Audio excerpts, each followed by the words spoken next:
একবার এক রঙিন গ্রামে থাকত ছোট্ট কাঠবিড়ালি চিকু। চিকু খেলাধুলায় খুব পটু, কিন্তু কাজের সময় সব ভুলে যেত।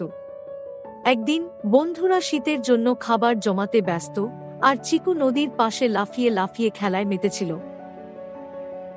শীত এলো আর চিকুর স্টোরে ছিল শূন্য খাবার দানা। সে দেখল তার বন্ধুদের কাছে ভরা স্টোর আছে। সবাই মিলে চিকুকে সাহায্য করল, কিন্তু জানাল একসাথে কাজ করলে জীবন কত সহজ হয়। চিকু শিখল দায়িত্বশীল হওয়া বন্ধুদের প্রতি ভালোবাসা দেখানোরই অংশ। যেমন চিকু শিখল তুমিও তোমার কাজ আর খেলা দুটোতেই ভারসাম্য রাখো। নতুন পাঠ শেখা আর বন্ধুদের সাহায্য করা মজার হতে পারে।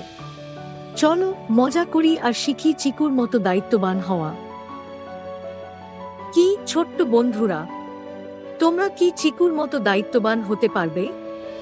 আজ থেকেই তোমাদের মতো কারো সহায়তা করো আর মজা করো।